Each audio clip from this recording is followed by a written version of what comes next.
Okay, guys. Today we're going to speak about security in the Account Aggregator network.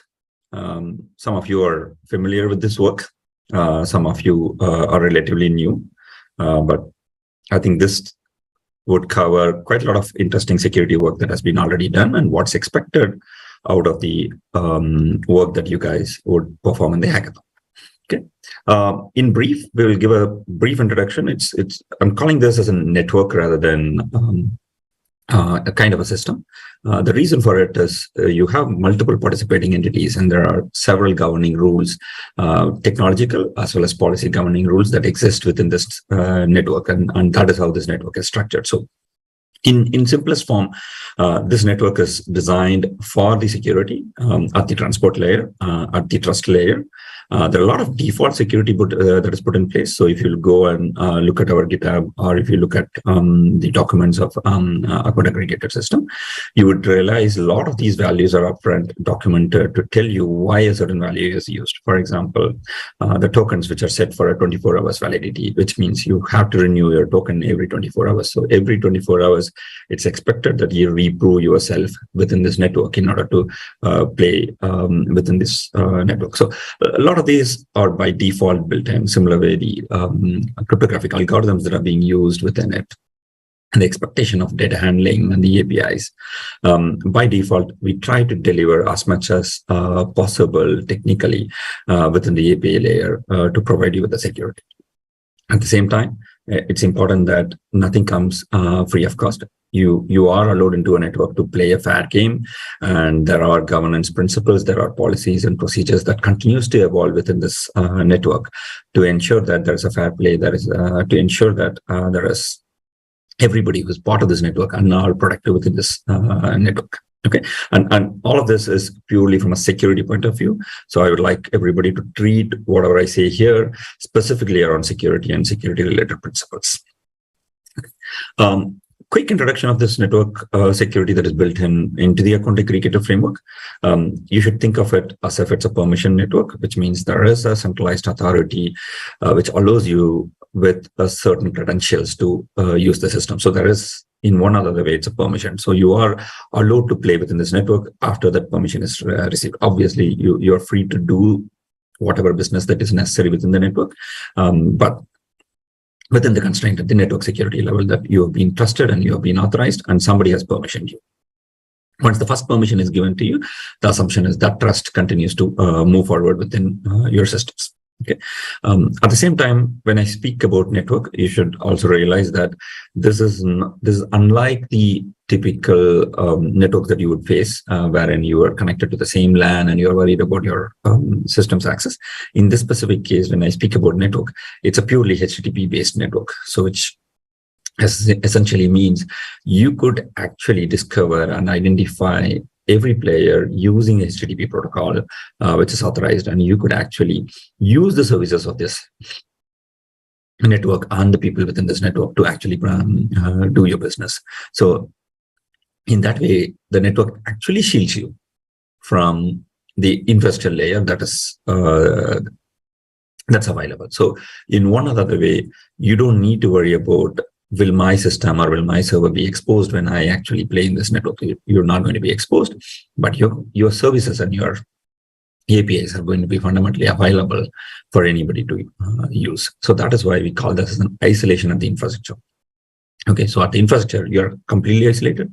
Only at the HTTP layer, you're potentially in place. Okay. Next is trust but verify. This is one important principle in this network. We expect everybody to trust each other, but after verifying. And that's an important principle that we expect everybody to follow who builds an application, whether it is an FIP, whether it's an FIU, whether it's an account aggregator or any party that plays within the system. You trust the information, but verify it. And that's where the central authority and other things come in, wherein you do have a provision to go back and check if a person who claims to be, is he exactly the same business? And as per our central server, has he been authorized? Is he still alive? Is he still able to do business? So you'll be able to verify at any point in time. So the expectation is verify as often as possible so that you know your speaking to the right person. And obviously our invocations, revocations, and other things reflects very fast. So you'll also able to find out if I or anybody within this network has revoked their trust principles. You'll be able to find it very easy to verify and discard any such things. So this is a vital role in a network. Unlike in other networks, where once you plug into the physical network, you're always allowed to play. Here, the expectation is you'll always verify and then play. Okay, so it does add a very, very mild overhead, but I think that's an important part of it. You can always balance it out by telling not all the calls has to be verified. Fewer of the calls will be verified, random verifications, regular verifications. There are multiple ways in which you could prove this verification, or any important activity starts you want to verify at that time. But whatever way that fits your business model, please verify it. And as often as possible is what the expectation within this network is, to be customized. So far what I spoke about the network itself, the network brings you with all this information. And in some places, it allows you to choose and level the field for yourself based on your business model. In some cases, it's so hardcore built into the network that you would not even notice it behind the scene. It would move in. But there are other places where you need to customize them. So there are tons of places, but I'm just listing down some of the most important parts in this network. Okay, below this network, you have an infrastructure, you have so many other security that you have to worry about. But within this network, one of the things that you should definitely worry about and look for customizing is the limits and throttling. So while everybody within this network is expected to play fair, there is a chance that there is certain situations where it demands a higher load of the system. And because the network is kind of an open network, once you are in, you would end up getting far more requests than what you would have potentially anticipated in your systems.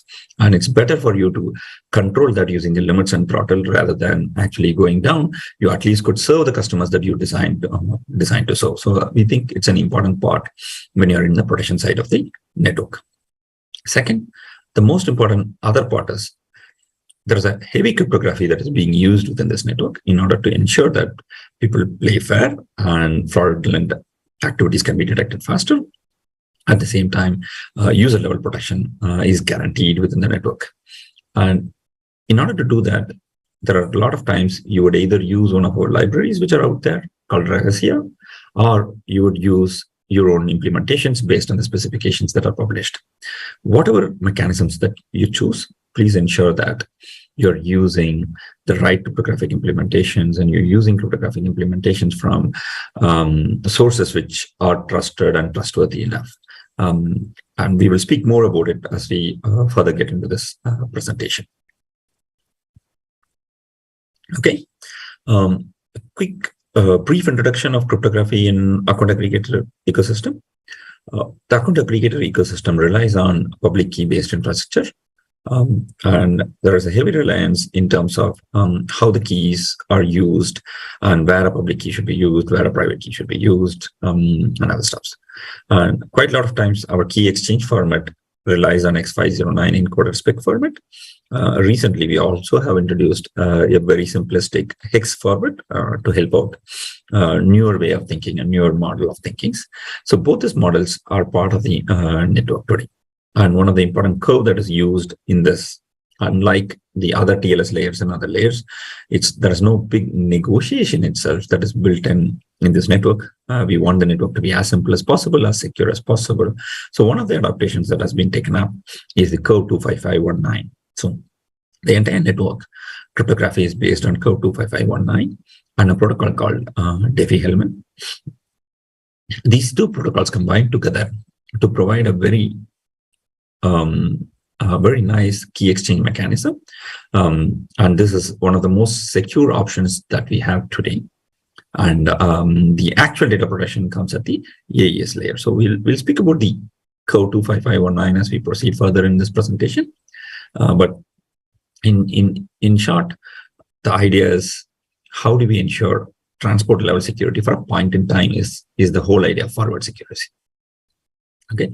And as I said, the data encryption is potentially AES 256 GCM. So the key exchange layer is the first two layers that we spoke about.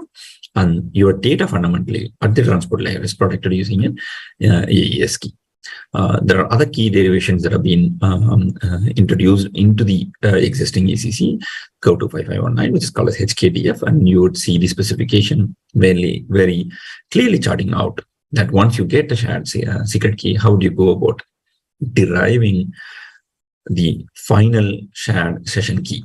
So you have to derive all of these things out of your own system, and these derivations will in both the systems look similar, and you should be able to use that. So we'll see that in a very cryptographic representation very soon. So before we go deeper into the cryptography layer as well, I want to give you an overview of what you need to be careful when you choose cryptographic algorithms. While in Account Aggregator, the cryptographic algorithms are already pre-chosen, and there's no algorithms. There is only one algorithm in reality for the entire work, and it's very carefully chosen to make sure it is one of the most secure protocol that we could have. So this is one classic example that I'm showing up here. A cryptographically encrypted image. Even in spite of its encryption, it has not lost its property of the patterns that are inside it. So if you look at the first image versus the second image, both are encrypted. The second image is an encrypted image of the first one. And you would see that the pattern of what is the image is very clearly visible for you. While you don't know the colors, there are some noise built into it, but the pattern itself is visible. And this is what you get when you encrypt using certain vulnerable modes in the encryption. And the third that you see is kind of a pseudo-randomness. I would not say they are completely random. They are pseudo-random in its essence. And this is how it will look if you choose some of the right algorithms. So this is just to give you an idea about how important it is to choose the right cryptographic algorithms for the work that you are performing.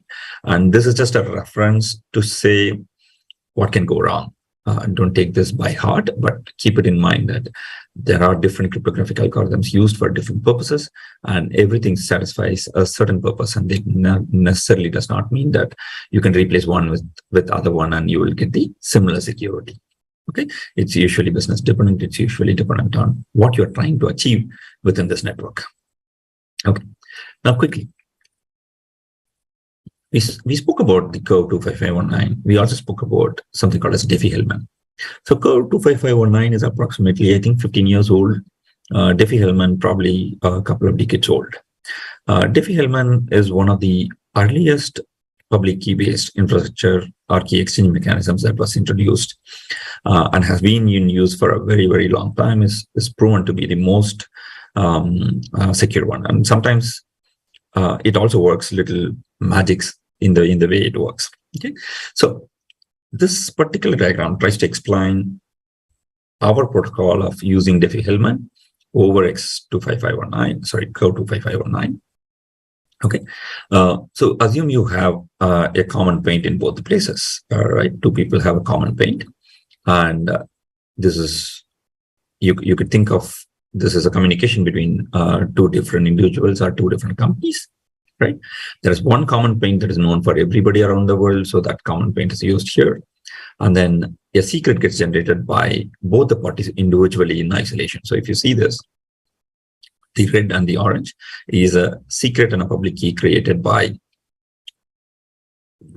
company A, which is Allies in this case, and the green, the blue, created by Bob in this case. Okay, and both of them create this information in their own computers, and they share only this public key. Remember, this public key that is being shared is the only thing that goes on the network. So there is no secret that goes on the network. The network does not have any secret information. The network just knows the public key of Allies and the public key of Bob. So if you think of an attacker who's right in the middle, listening to all the conversation, he gets to know what is blue. He gets to know what is this orange.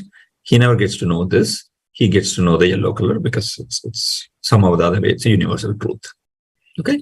So between this red and the green layer is where the secret is embedded. And when this blue comes in and gets merged with the red layer, you would see a brown that's coming up. Similar way, you would see the orange, which merges with this secret, ends up with the brown. And miraculously, both of these guys, without transporting this session key over the network, So if you look at it over the network, we have never shared any key other than public key, but both of us were able to mathematically derive a specific secret key within the system. And that's the whole basic principle of how a DFE-Hellman works.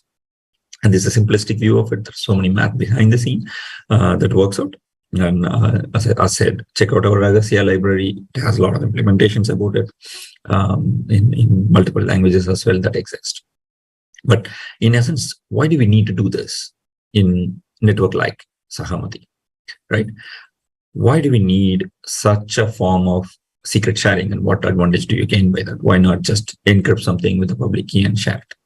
What is essential is, because these things are financial informations, and quite a lot of times you're dealing with informations that are related with the personally identifiable data, which could be used in harmful ways. It is necessary that there could be bad actors who are actually dumping all your network data into a storage for future analysis. So a lot of times cryptography that works today, 10 years later, somebody finds a vulnerability in a cryptography, and then it gets broken.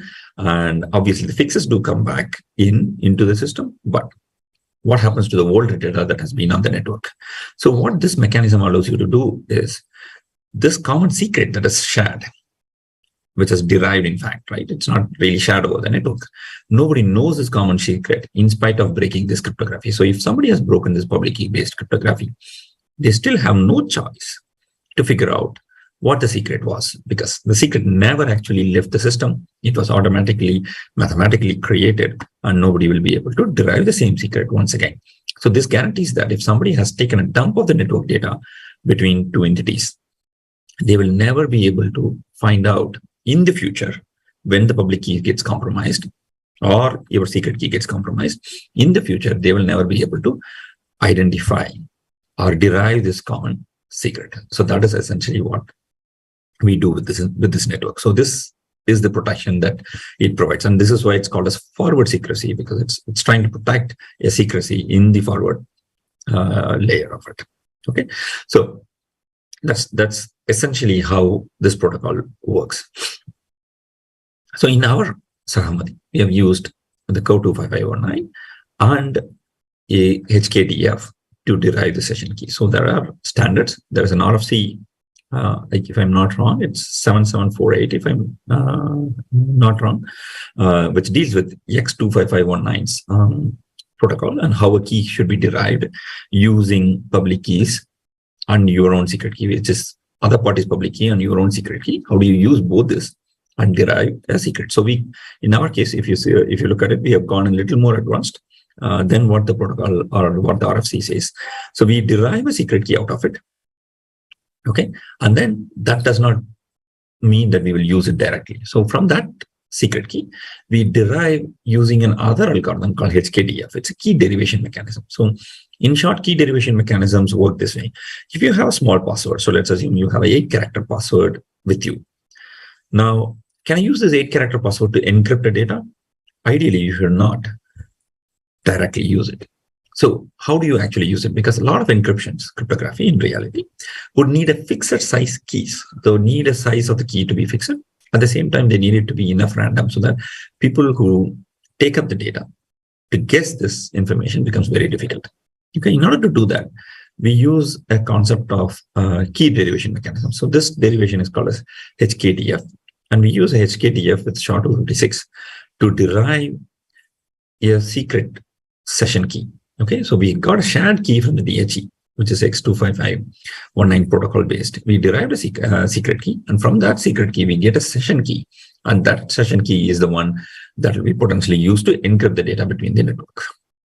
Okay, so you're dealing with multiple algorithms in a layered approach to actually derive a session key, and that session key is what is used. So this is the level of protection that this particular network provides. And again, for anybody who is new to the system, you don't need to worry about writing a lot of these things. Currently, we have a library that is available, which can deal with any requirement around Java. We can deal with JavaScript. So if you are people who are building with Java or JavaScript, you can directly use it. You can use that as a reference and copy paste it if you think it works. For people who are building in other languages, you can run that as a Docker and actually directly use it as a simple microservice for your all needs.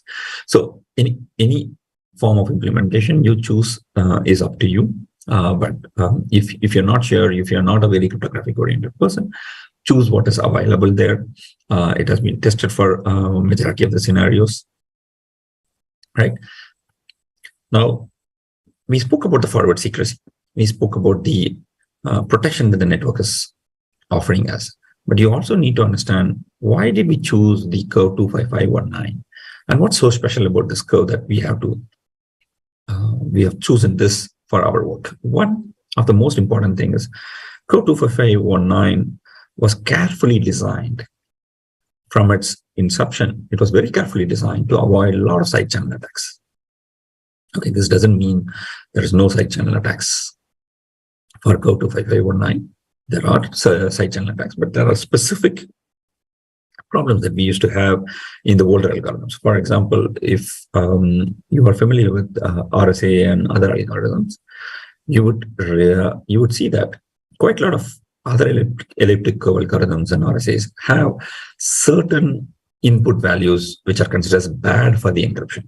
So if I receive an input of that certain values or certain parameters, I usually consider them bad, and I would reject them as a part of my implementation logic. So the algorithm does not deal with this problem, but the implementer has to deal with this problem, that if a certain input comes in, then it means it's a bad actor and he's trying to break the cryptography. If that kind of a bad input is allowed within the system, then it could break the entire cryptography in a very short time period.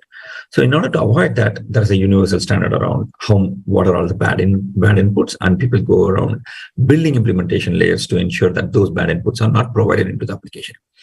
While that has served the purpose so far, we think over time, for networks like open networks like ours, it becomes very difficult to be very 100% sure about these bad inputs, because everybody can choose their own libraries. So one of the things about this curve 25519 designer is, when they designed it, they ensured that there is no pitfall in those parts of the system. So at least to a certain extent, to a 10 to 20% of the cases, of the pitfalls that are known in the previous algorithms are actually mitigated by its pure design.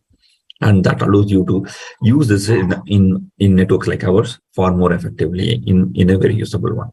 And I've given one example of what has happened in the recent past. In the recent past, the libgcrypt library was broken for the curve 25519.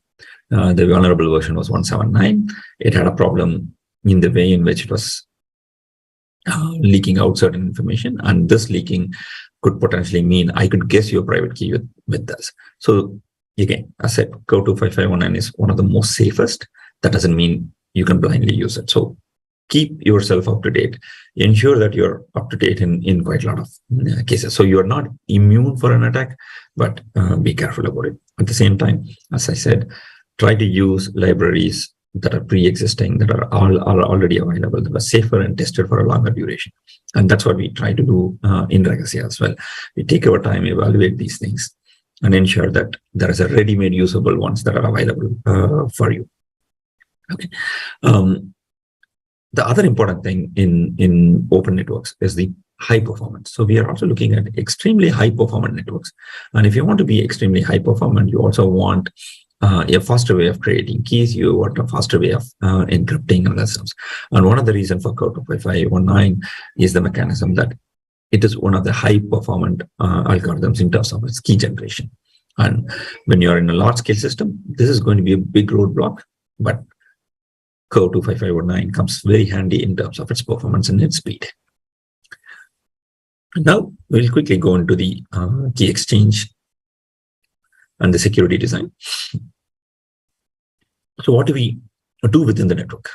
Okay, while a lot of these things are already provided as APIs for you in Ragasia, I'm just giving you so that you understand when you are designing applications above the Account Aggregator ecosystem, you understand what are all the various steps that happens within this black box. So you can absolutely treat it as a black box, but also understand what's happening there. So we create a new ECC pair for every new request within the system.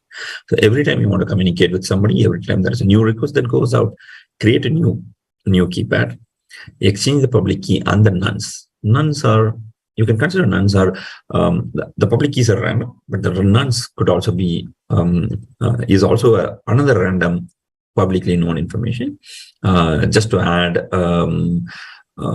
certain protection layer of the cryptography. This nuns also becomes essential, and they are also supposed to be random. So within our system, we create them as random. So you potentially have a random key that was created, you potentially have a random nuns that was created, and you exchange this information with your party of interaction.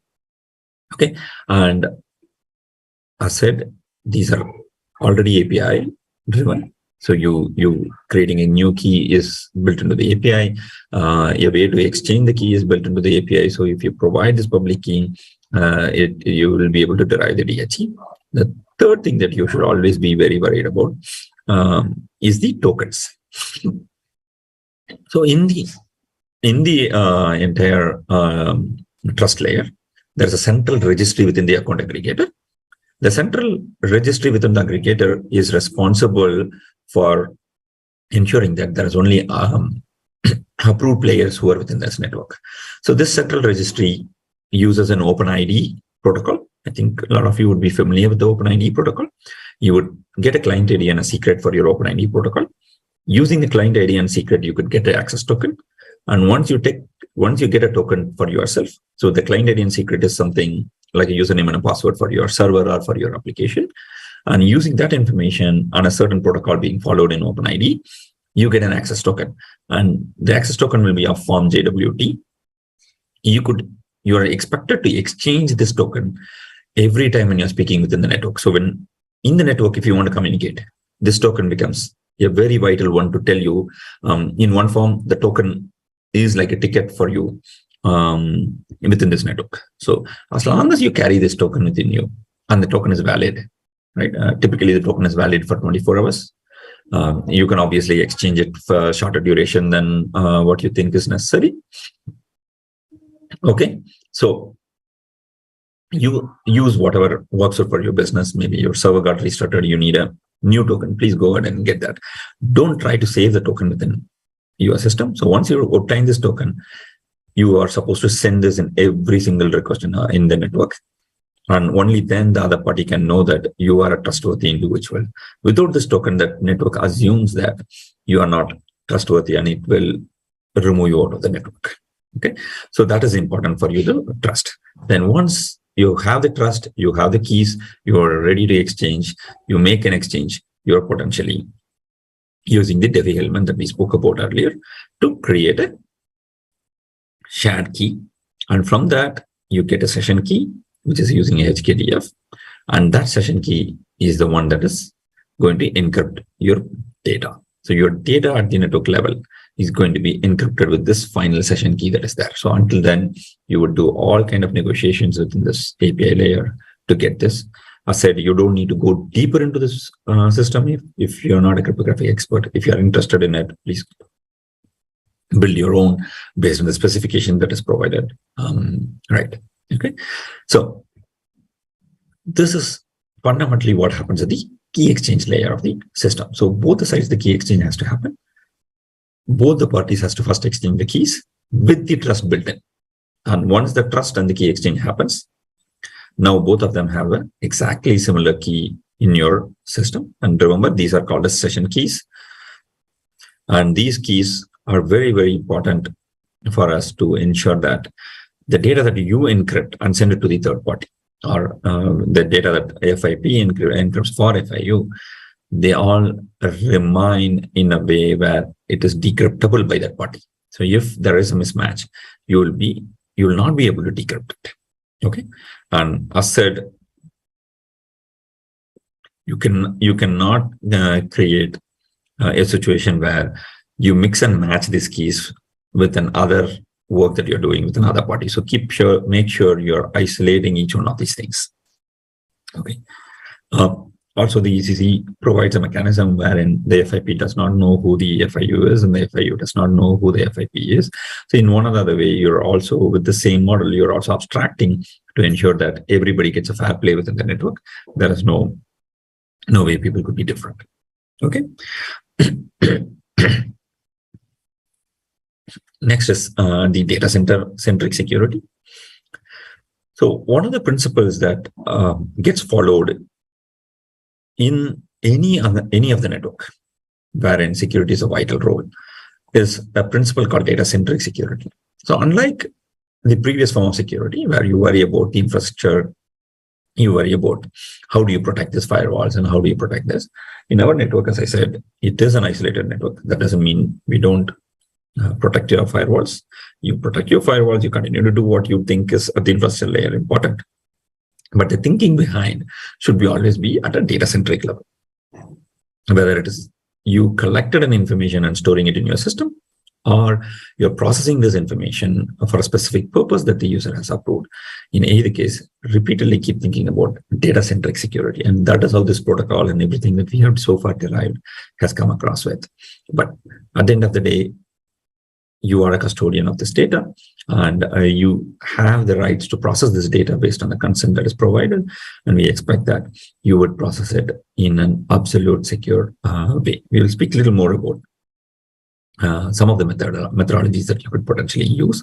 But at the core of it, when you're designing systems, please ensure that you're not taking this and dumping them directly into the database with all the information in the database. And then you're using that for an analysis. That would be really a wrong thing to do within the system.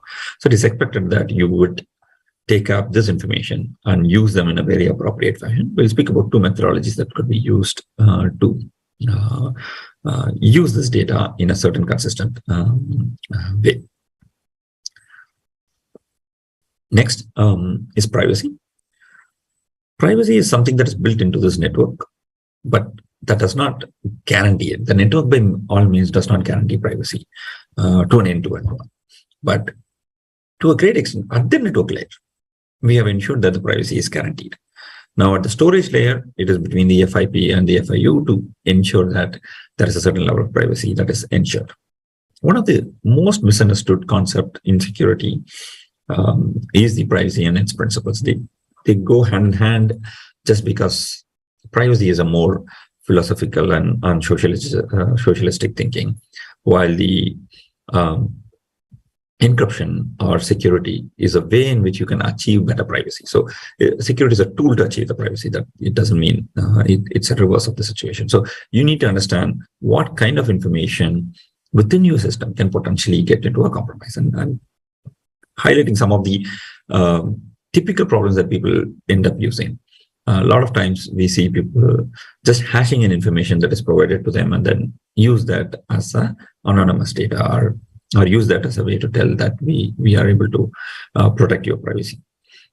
You may be right or you may be wrong in a lot of these statements. And quite a lot of times during our audits, what we find is you've been wrong in those statements quite a lot of times. Hashing does not, by default, provide you with the privacy that is necessary for you.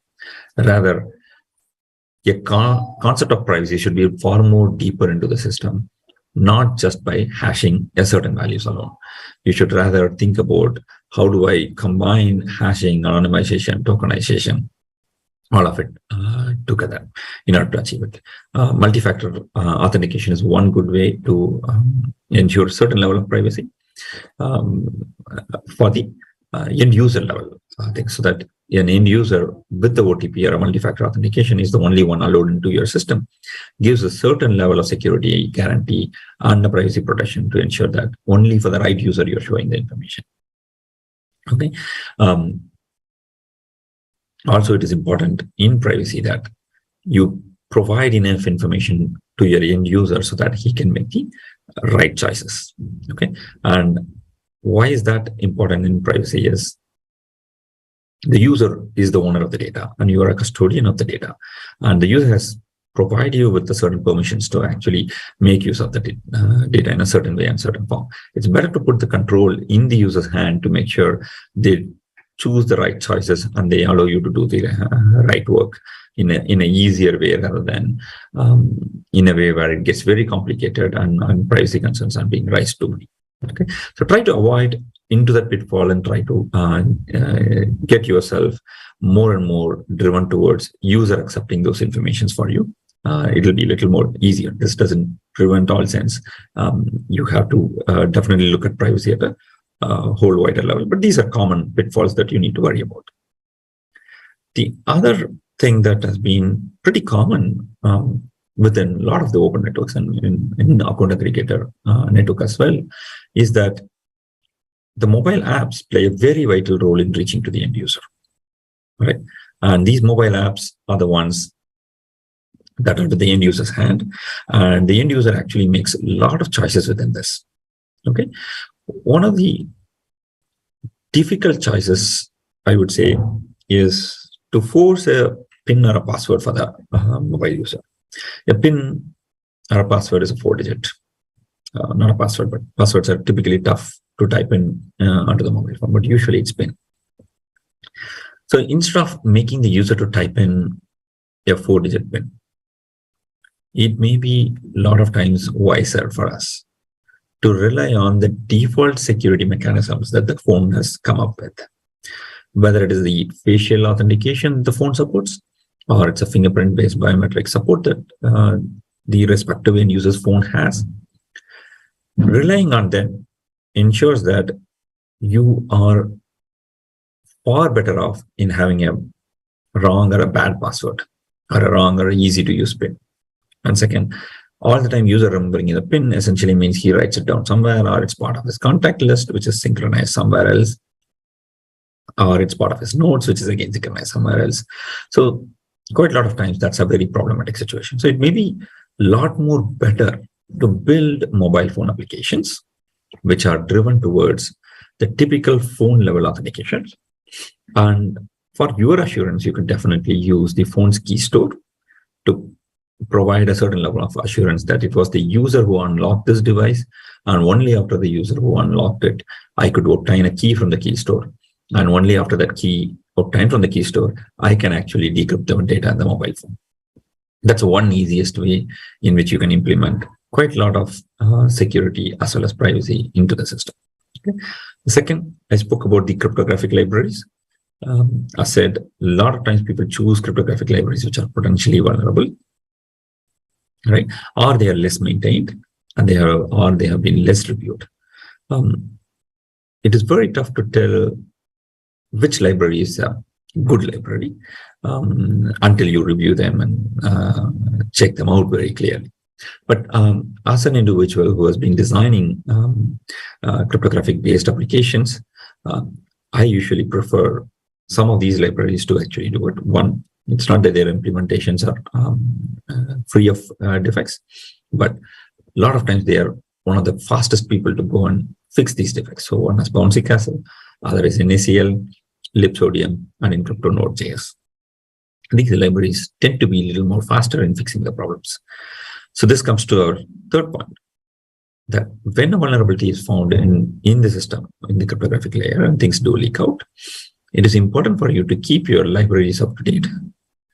When you're dealing with the mobile phones, you're speaking about an edge system which is going to have probably millions of user base and millions of applications on a variety of phones.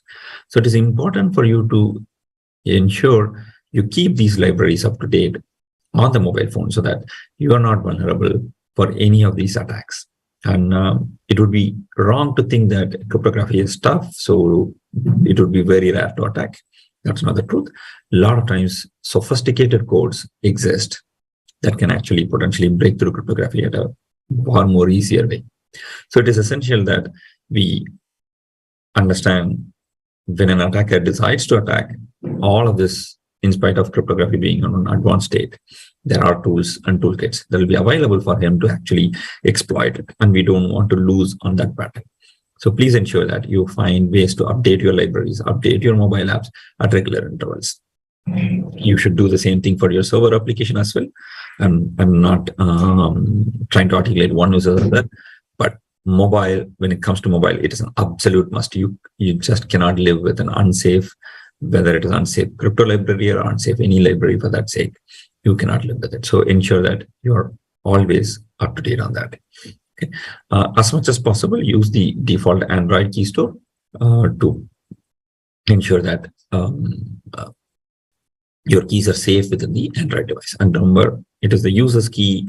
The user decides to keep it in the Android, and use the key stores that are provided within the Android to keep it. Don't go about innovating new ways of keeping the key in a user preference or otherwise. Always use key stores to keep it. Any kind of cryptography, use Android key store or iPhone's keychain to keep it. Okay.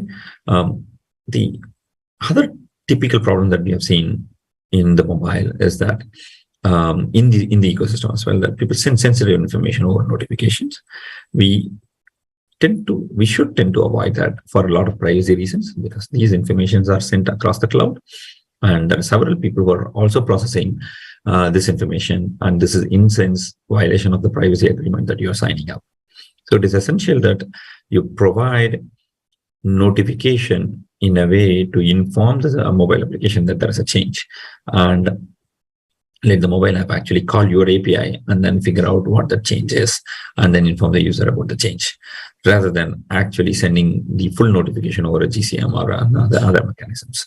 So be careful about sending sensitive information in notification as much as possible. Keep your notifications generic, or if it has to be very, very specific, ensure that you have independent APIs to pull the sensitive information, and you have the generic notification that has gone out, which triggers this data to be pulled out. Okay, so this kind of helps it. This is just one design. There are tons of designs that you could follow, but it's important that you adhere to it. Otherwise, you're violating the privacy norms. Ensure that security does not hinder the user experience. Quite a lot of times, we also find that in order to provide better security, the user experience is hindered, and in one way, it also means you're not going to get enough customers. At the same time, you're also going to confuse your customers that they end up giving sensitive information for a spamster or a fraudster, right? So keep your security as simple as possible, as much as possible under the carpet, that on the front, the application looks simple enough for the user to use, because more simpler the application is, more easier for the end user to understand, lesser a fraudster or a scamster can actually fool the person. So let's make sure we are not losing that battle by means of trying to over-secure our application with 10 different OTPs and then 3-5 OTPs to actually do a simple job would end up creating a lot more hindrance to the user. So that is where I said, try to make it as passwordless as possible. Look at protocols like WebAuth to actually do authentication in a lot more fashion. Try to push as much authentication as possible to the end user's choice, rather than you preferring one mechanism like a PIN. So push as much as possible to the end user's choice, and predominantly on a phone, look at the biometric form of security as the primary use cases. And other important thing that you should also understand, every cryptography, whether you're signing, whether you're encrypting, whether you're hashing, a lot of times cryptography depends on randomness that are created. And quite often we don't realize the importance of this randomness.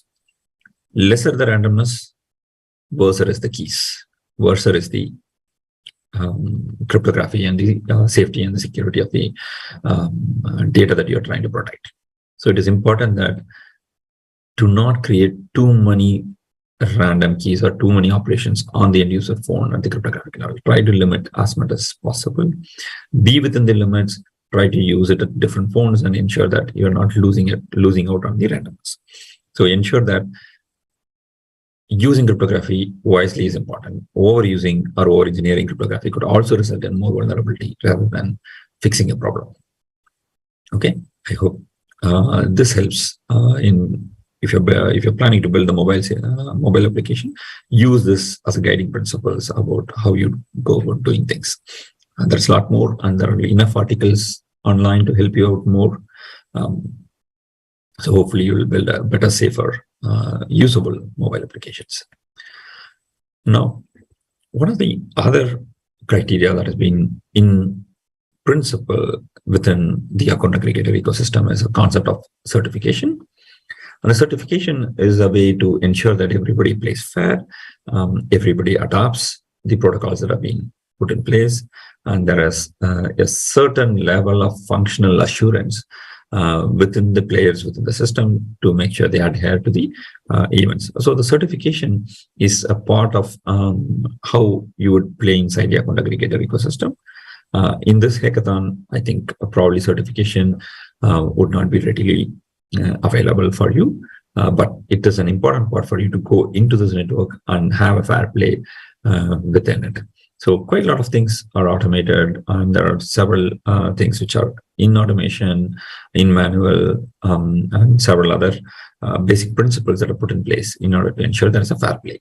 And please ensure you follow all of that when you are getting into a production kind of a situation. Okay, I'm skipping them quickly because I think there is a less relevance to the hackathon that we are planning to conduct now. The next important is some of the best practices. So we spoke about how safe our network is. We spoke about how tough it would be for somebody to break through in our network with the kind of encryption that we are using, with the kind of key sharing that we are using. So at the transport layer, quite a lot of things have been taken care so that it is easier for anybody who is playing within the network. At the same time, as a part of participating in this network, you also need to be very careful about your security within your network and your within your data centers and within your machines. So if one of your machine is compromised, obviously that doesn't mean it will spread into other systems or somebody else who's in this network. But if it is compromised, the other party's usages and access to your network gets hindered, and that could result in serious problems within the network. It could be performance bottlenecks, it could be issues of security violations or privacy violations that could happen. So in order to be a fair player, please ensure that reasonable security practices are used. The CAS is a good level of control that is already provided. So if you have an IT admin or you are part of one of them, look at it. If you're building an open source application or you're building it over GitHub, use the GitHub principles of scanning your code properly. Use tools like Codacy and others which are built into GitHub, which can provide you upfront about what your code quality is and what your security is within this applications that you're building. Okay, ensure at all time, all network calls, please ensure to validate the token. Do not think that token validation is one time only use case. The tokens are valid for 24 hours. That doesn't necessarily mean you'll only validate them once. Please validate them at regular interval. And our encryption at the data level is an AES. So please ensure that anything apart from our network where you are storing the keys, where you're encrypting and storing information and other things, try to use a vault or a FIPS level 3 device so that there is a certain level of protection for the keys that you're using. But in our case, what we have done is specifically that all our keys are randomly created in memory and they are destroyed in memory. So we kind of eliminated the need for, at the transport level, eliminated the need for such a thing. But if you're doing a full-fledged application, whether it's a mobile, whether it is a backend application, you may need ways to protect your cryptographic keys that you're using it for other purposes like storage encryptions and others. So please choose them appropriately enough. The one other important practice that we always push in security is that by educating and providing enough knowledge to the end user, you actually prevent quite a lot of frauds. So if you're building a mobile app or if you're building a web-based application, educating your user about what this information is and how this information is used and where and what kind of credentials that you would ask the user will always help the user to educate himself and also prevent quite a lot of frauds.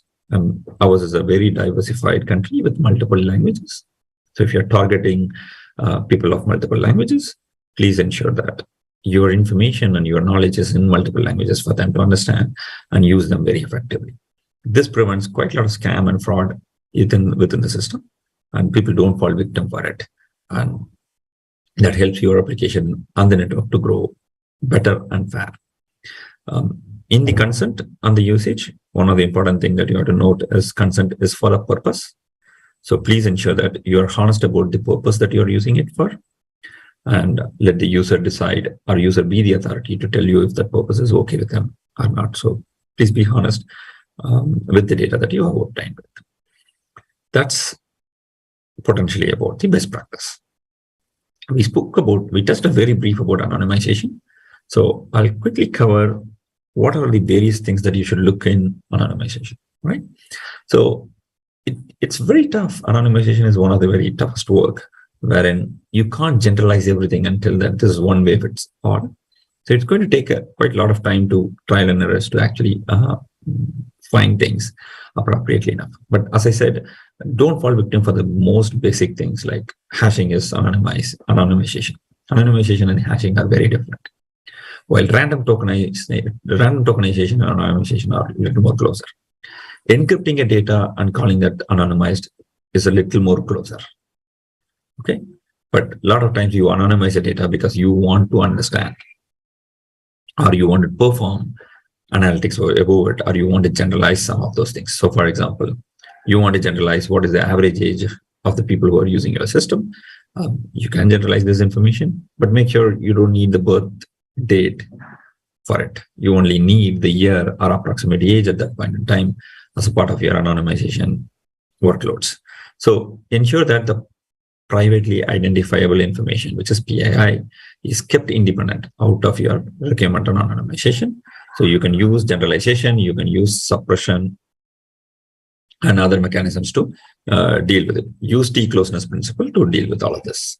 Okay. It's a tough topic when it comes to anonymization. I think it takes time to get it better. And the hope is you will get it better as you proceed in this network and work together with it. Okay. I wish all of you success who is participating in this hackathon, and it's one of the great initiative. And hope you guys have good fun with the work, and hope you understood how to play safe within this network. Thank you.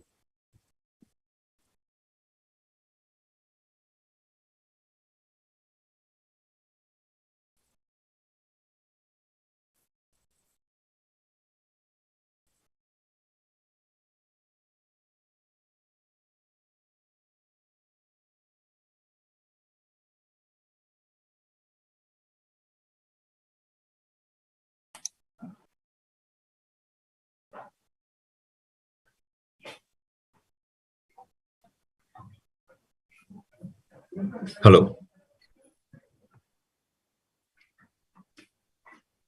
Hello.